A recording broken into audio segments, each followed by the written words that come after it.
Petit onigiri pour la route. Et aujourd'hui je me rends au Meiji Jinju, qui est en fait un sanctuaire, un très grand sanctuaire, très apprécié des Japonais, au milieu de Yoyogi, du parc Yoyogi.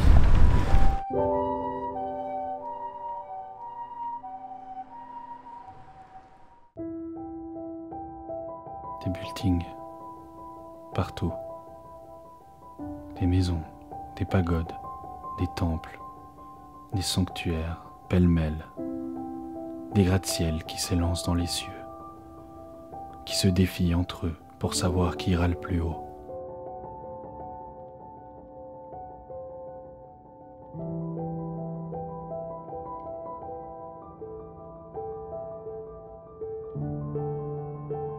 Et la foule, 13,8 millions de vies qui se croisent, s'entrecroisent et animent les ruelles et les artères.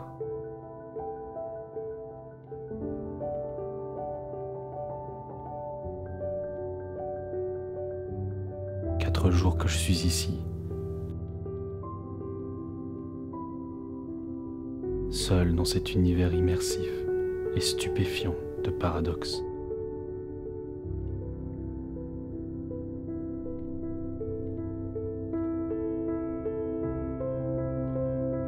Excité à l'idée de parcourir et d'explorer ce monde nouveau.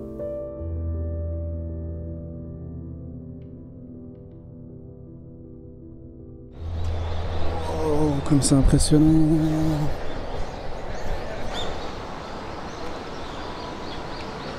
Il est immense! Derrière moi, vous avez le torii de Meiji Jinju, du sanctuaire. D'ailleurs, vous savez comment on reconnaît un sanctuaire d'un temple. Alors un sanctuaire, c'est shintoïste et un temple, c'est bouddhiste. C'est deux religions qui fonctionnent ensemble au Japon, parce que la plupart des Japonais partagent ces deux religions. Et puis, la plupart des sanctuaires donc, ont un torii rouge à l'entrée. C'est comme ça qu'on les différencie d'ailleurs des temples, qui la plupart ont des portes, mais pas des torii rouges. L'architecture change un peu. Vous avez aussi des énormes cordes tressées dans les sanctuaires, puisque ça fait partie du rituel shintoïste. Vous devez secouer la corde et puis ensuite faire un vœu, taper 2 fois dans vos mains d'abord, vous incliner, faire un vœu, puis on va aller voir ça tout de suite.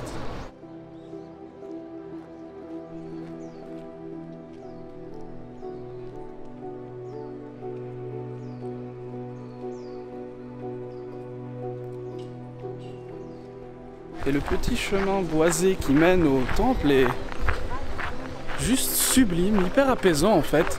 Il y a plein d'arbres. Je crois que ça s'appelle d'ailleurs le chemin aux 100 000 arbres. C'est grandiose. C'est des barils de saké. Tout ça, c'est des barils de saké. En l'honneur de l'empereur Meiji.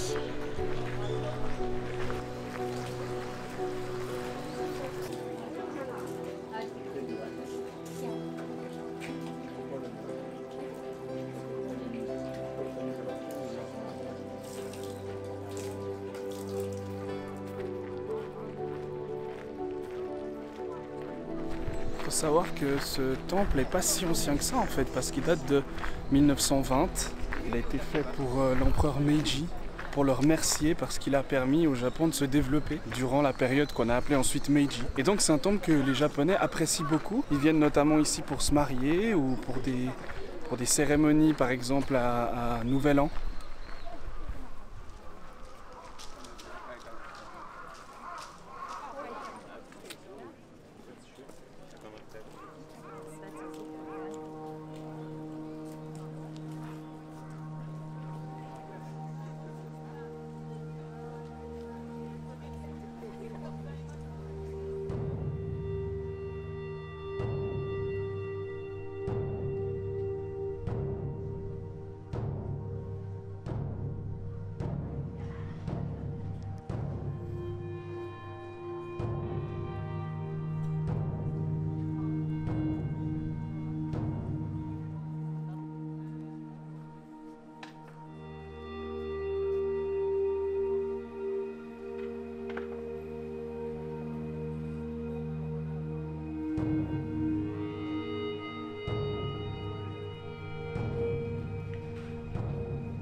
Et après le sanctuaire Meiji, je me promène à Harajuku, qui est un quartier en fait très calme, très à l'occidental. Il y a beaucoup de petits cafés, de terrasses, de shops.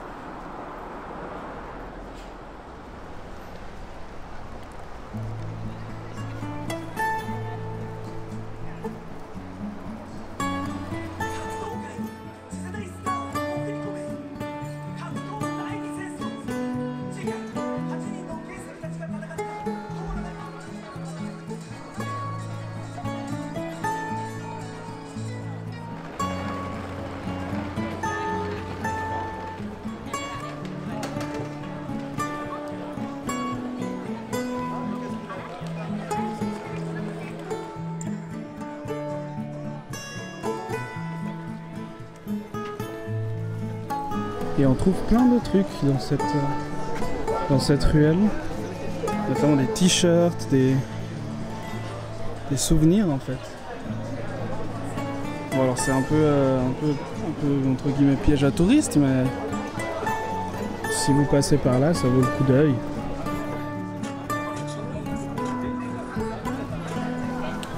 Banane chocolat.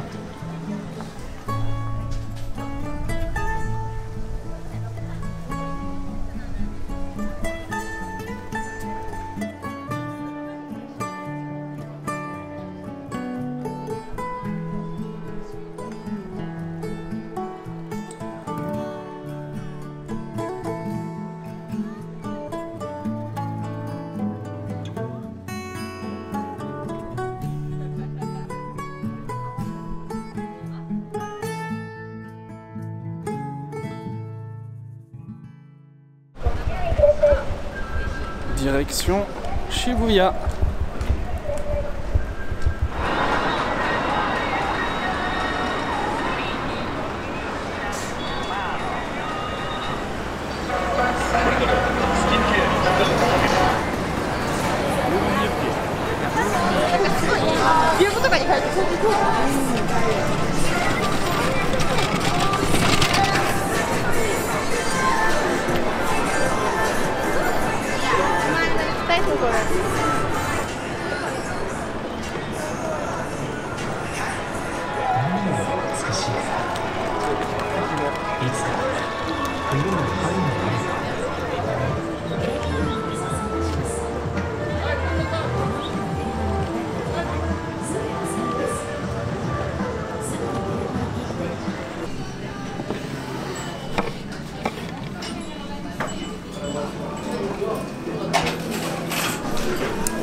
excellent gyoza, très très bon, dans un petit restaurant où il y avait peu de place, mais justement ça participait du charme du truc. Et puis avec des très bons karaage aussi, c'était ce poulet frit dans de la panure, très juteux.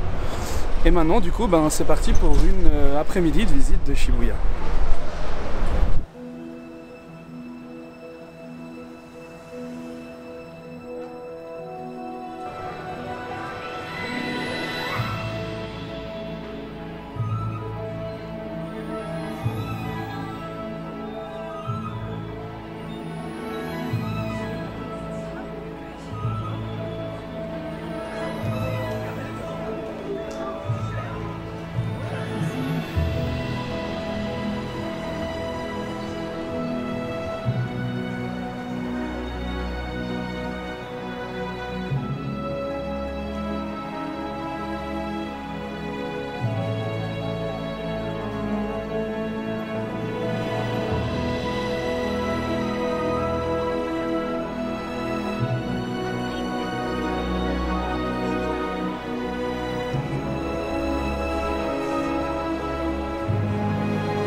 Je me dirige maintenant pour finir ma journée dans le quartier de Yanaka-Ginza, qui est un vieux quartier, assez ancien de Tokyo.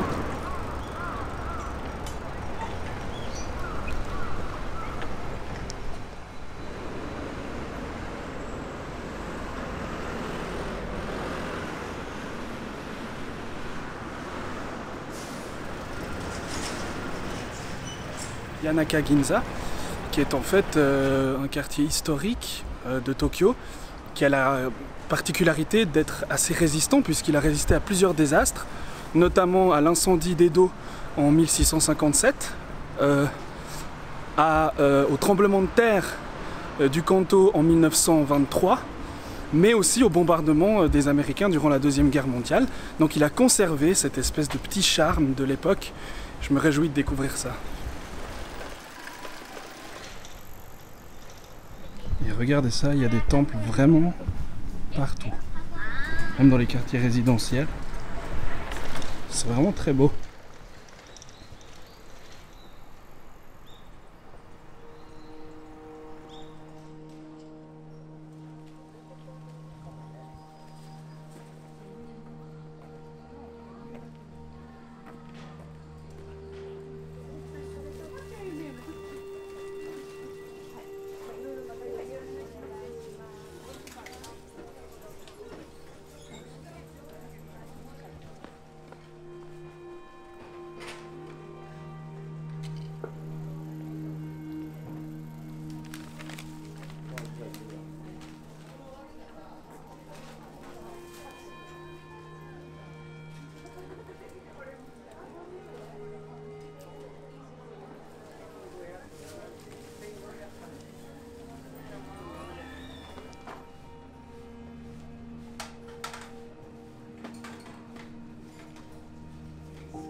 Tokyo. 13,8 millions de vies. 13,8 millions de sourires, de souffrances, de joie et de destin entremêlés.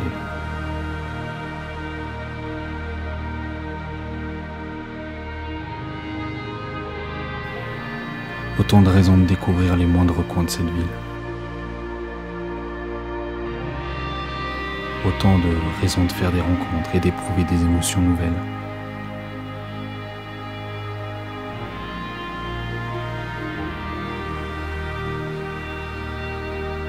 Et au-delà de Tokyo, la découverte du Japon. La promesse. La promesse de 2 mois d'aventure qui nous changeront